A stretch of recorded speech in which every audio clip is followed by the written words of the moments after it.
Біздің фракцияның позициясын білдіріп қойғым келеді.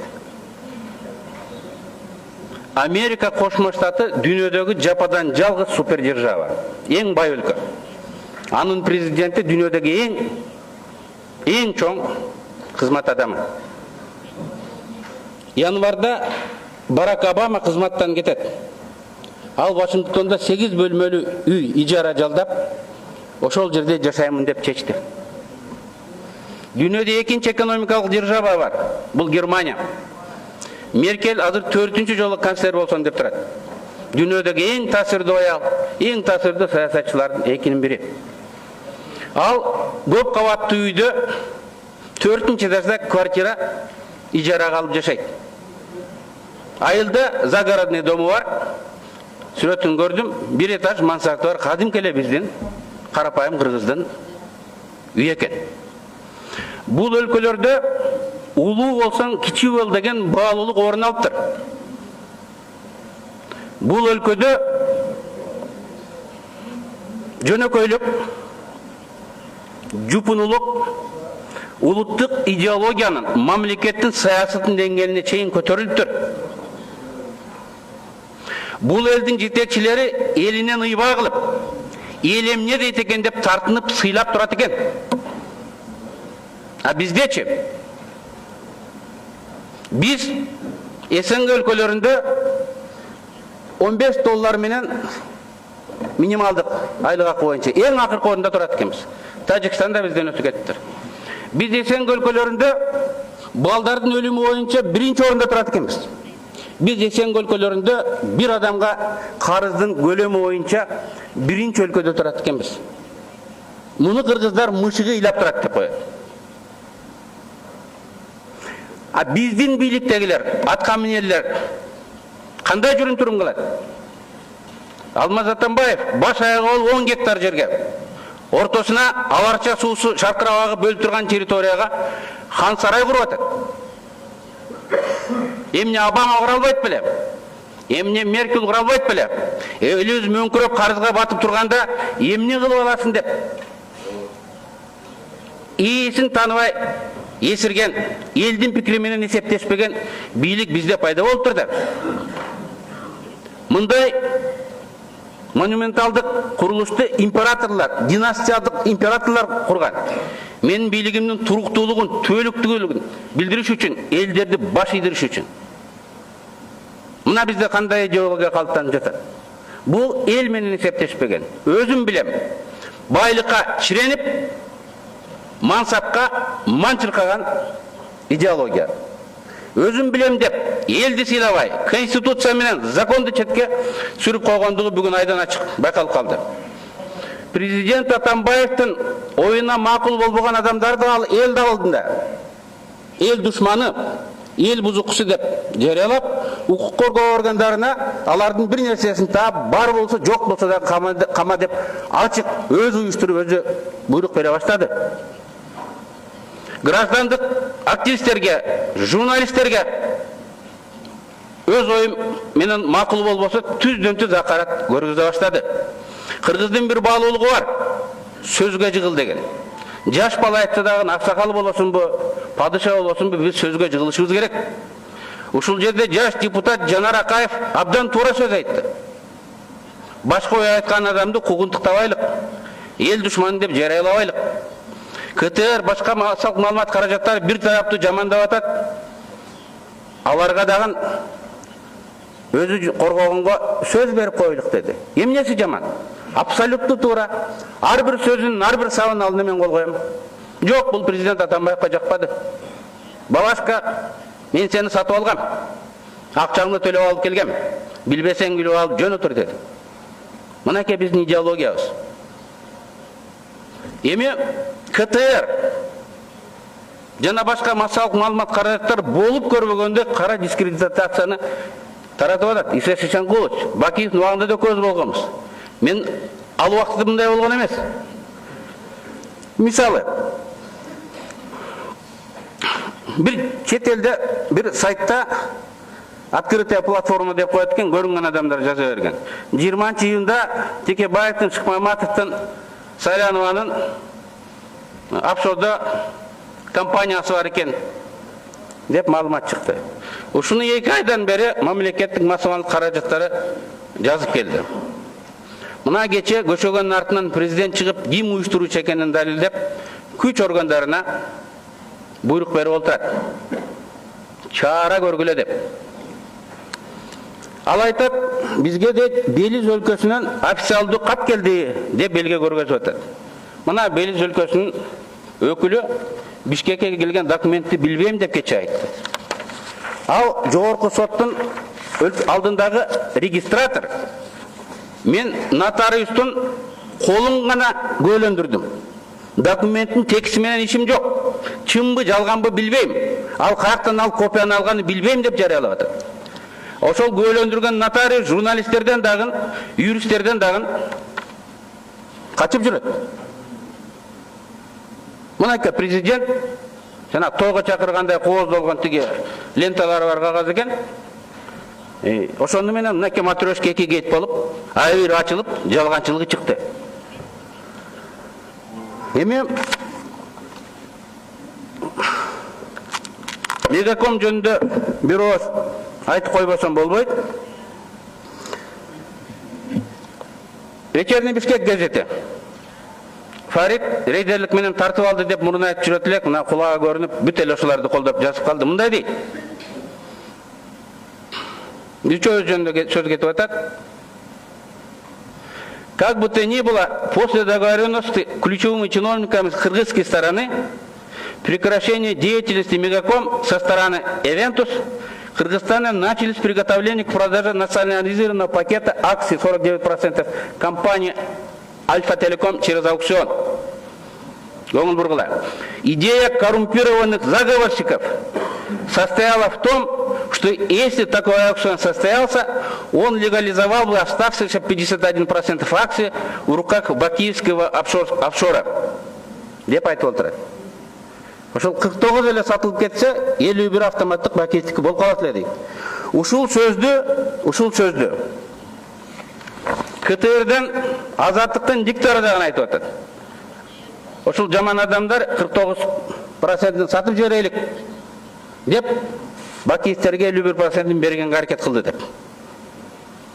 Документтерди карайлык. 2011 жылы 15 апрелде премьер-министр Атамбаев токтом кабыл алып, улутташтырылган объектилер сатылсын деп жогорку кеңешке сунуш киргизип атат. Мына ошол жерде Альфа-Телекомдун 49% акциясы сатылсын деп ол жерде турат. Менин колумда ошол күнкү болгон жыйналыштын стенограммасы турат. Бул жыйналыш мен 25 жылдан бери депутатмын. 25 жылда болбогон жол менен болду. Каникул убагында 8 июлда күтүүсүздөн чакырып, согуш болуп кеткенде ошол жерден ушул маселени чечебиз деди. Мына мен айтып атам, эмне болду? Мынча болбойт эле, согуш болуп кетти, эмне болуп кетти деп. Жок, сатышыбыз керек деп Атамбаевдин сунушу ушул жерге келген. Эми ушул документтерди карасак, высокопоставленный, коррумпированный заговорщик ким болуп чыгат? Атамбаев болуп чыгып атпайбы? Ушул жерде Атамбаев эмес, Кеникеев деген жигит доклад жасаган ушул боюнча. Ал азыр Атамбаевдин амири менен таласта губернатор. Мына вечерний Бишкек ушул эле статьясында КТРде бир айдан бери айтып жатат. БНК деген заправкалардын тармагы болгон. Арзан сатылып кетип, Кыргызстан $29 000 зыян тартып калды. Ошону Текебаев жасады деп Ушановго байлап экөөбүз айтып отурат. Петроль Групп деген заправкалар сатылсын деп Атамбаев 11 жылы 15 апрелде киргизип отурат. Ал кийинки премьер-министр Бабановдун убагында сатылсын деп аукционго чыгып атат. Аукционду өткөргөн ошол эле Кеникеев.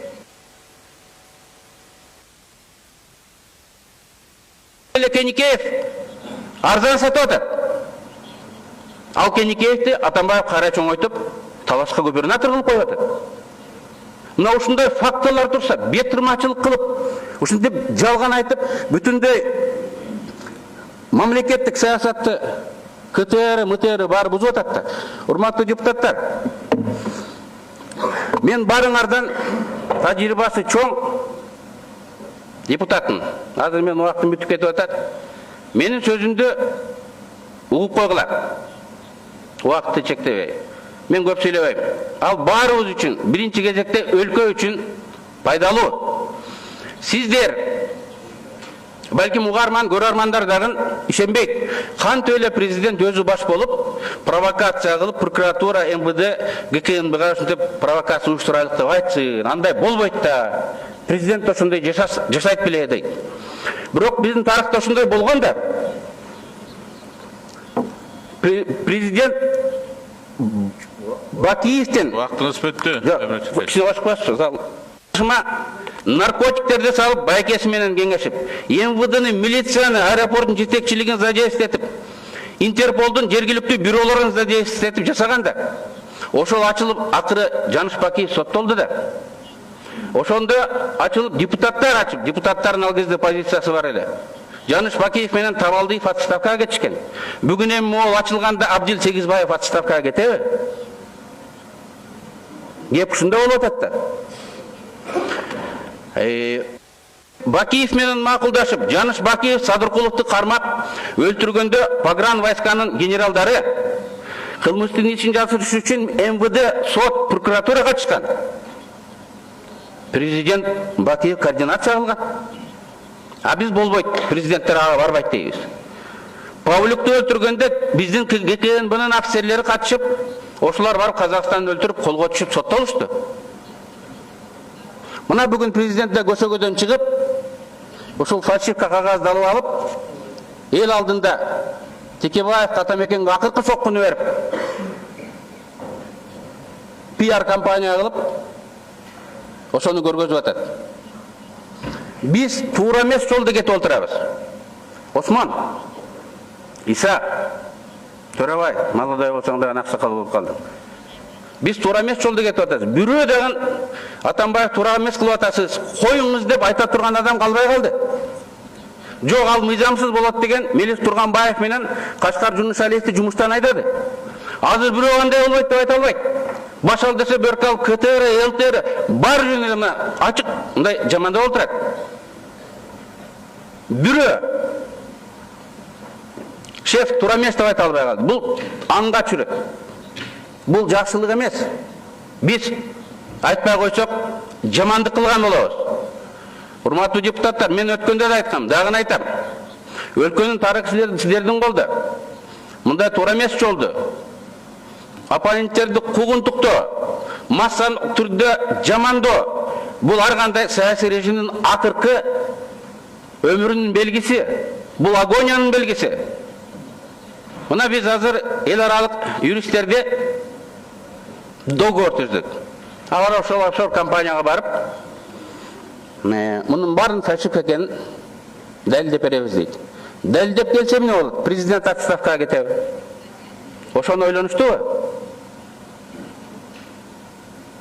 И сертификаттын копиясындагы биздин МИДке жеке КНБга эмес, нотариус белгисиз бир жоопкерчилиги чектелген фирмага жазып жөнөтүп атат. Официалдуу документ болуш үчүн биздин өкмөт бейлизге кайрылыш керек. Алардын официалдуу өкмөтү МИД аркылуу, башка тиешелүү органдар аркылуу бизге бериш керек эле да. Анан ушундай спектаклдин, комедиянын кандай кереги бар? Эми мен ушунчалык төмөн деңгээлге түшүп, эмне табаарын билбейт. Фрунзе рестораны ушул Текебаевдики деп жамандап жүрдү эле, бүт баары меники эмес экенин билди, эми бүгүн жазып атат. Эми ал документтерин даярдаганга жардам бергенде деп. Ал туура эмес курулган. Парк зонасына дарактарды кесүү жолу менен. Ага уруксатты Атамбаевдин доосу мэр Кулматов берген. Ал ресторан Атамбаевдин убагында курулган. Эгер документтеринде бир ката болсо, так ошолор жооп берет. Урматтуу депутаттар, бизде конституция сынды, элита сынды. Урматтуу депутаттар, эми өзүңөр уруксат бергиле, эртең күнү дагы башкалар сүйлөшүшсенен Текебаевка калашынчы бердиңер деп айта турган силерсиңер да. Давайте чечелик. Регламент боюнча 10 мүнөт болчу. 10 мүнөттөн ашык сүйлөдү. Ana nem kişine Kudaydı andı mınday da ömrük toktol. Çeker doşun olsan da buna doğuş bile çeçkile bu bayağı siyasi çeçim болады. Doğuşka koyamanda zal çeçet. Zal çeçet.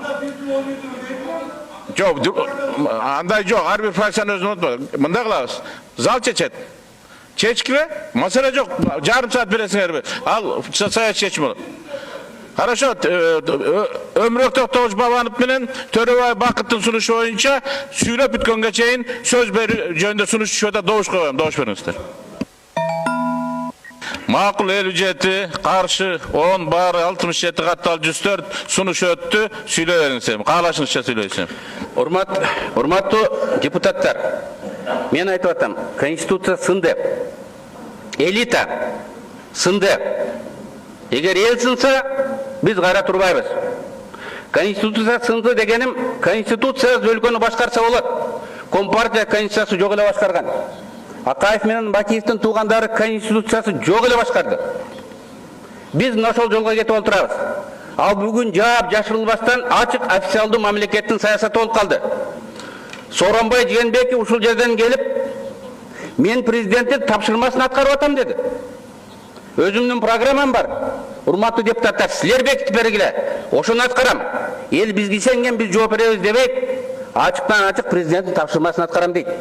Президент Баткенге ошко барабы, жогорку кеңештин парламенттин үстүнөн оптом убада берип ушул жасалат дейт. Бюджетте кирбесе дагы ал айткан жол курулуп атат. Бюджетке кирилбесе дагы ал айткан мектеп курулуп атат. Биз задним числом бул жерден мыйзамдаштырып берип отурабыз. Президент өзүнө берилбеген укуктарды мурун жаап жашырса, азыр ачык пайдаланып, элдин алдында зордук зомбулук менен башкара баштады. Биз ошону токтотойлук деп атабыз. Биз шайлаган өкмөт сиздердин алдыңыздарга келип отчет берип, бул ишти кылайык деп 1 жылдык программасын ушул жерден бекитип кетсин деп атабыз. Сооронбай Жээнбеков жер-жерлерге барганда улуу урматтуу парламенттин тапшырмасын аткарып атам дегендей болуш керек. Менин кыскача айтар дегеним ушул. Өлкөнү туура жолго буруу, конституцияны калыбына келтирүү. Бул сиздердин колуңуздарда. Биз үй бүлөлүк башкаруудан кетебиз деп 10-жыл аракет кылып, кайра 10-жылга барып калдык. Ал куралданбаган көз менен ар бир эл көрүп турат. Биз көзүбүз көрбөсө болду деп көрмөксөн болгонубуз менен ал маселе өзүнөн өзү жок болуп кетпейт. Эми менин сиздерге кайрылуум. Эми ушундай чоң фальсификация болуп атса, убагында парламент матрешка гейтте комиссия түзүп иликтеген. Биз дагы жөн туруп алганыбыз болбойт. Келгиле депутаттык комиссия түзүп иликтейлик. Интерполго кайрылып, чын эле жана атасы алган адамдар офшорго компания ачыптырбы, ошол жакка барып текшерип келсин. Биз макулдугубузду берип, ишеним катын берелик. Ким күнөөлүү болсо жазалансын. Анан жөнөкөй задача логикага. Мен 5-чи президентти көрдүм. 29-чу өкмөттү көрүп турам, ушул залда иштеп атам. Үчөө менен элдешкис душман оппозицияда жүрүп, мыг алсам дагы, квитанциясын алып коюп коем. Эч ким мага тийише албайт. Ошон үчүн коркпойм. Сактык менин ар бир клеткама чейин кирип, инстинкт болуп калган. Кээге дасечка болот, билесиңер. Анан эми кантип эле мен Бакиев менен душман аны менен сүйлөшөйүн. Мейли ниетин бузулуп сүйлөштүн дейли. Конституциянын атасы заслуженный юрист. Кантип эле өзүм барып колумду коюп паспортумду берип офшорго өзүм атман. Фирма чайын. Мейли мен тентегирээк болоюн. Юстиция министри менен ген прокурор мен атман эр чыгып барып тиге барып ошол жерден тиге өзүлөрүнүн фамилиялары менен офшор ачабы. Эгер офшор ача турган болсо мен өмүрөк токтогулушка бармакмын, кантип ачса болот деп. Мына күлүп атасың, эл да күлүп атат. Урматтуу депутаттар, мен болгону өлкөнүн келечеги үчүн кооптонуу бар экендигин, ал реалдуу, негиздүү экендигин сиздерге айтып, тарыхый жоопкерчиликти колуңарга алгыла деп дагы бир жолу суранганы гана бул жерге чыктым. Көңүл бургандыгыңыздарга чоң рахмат.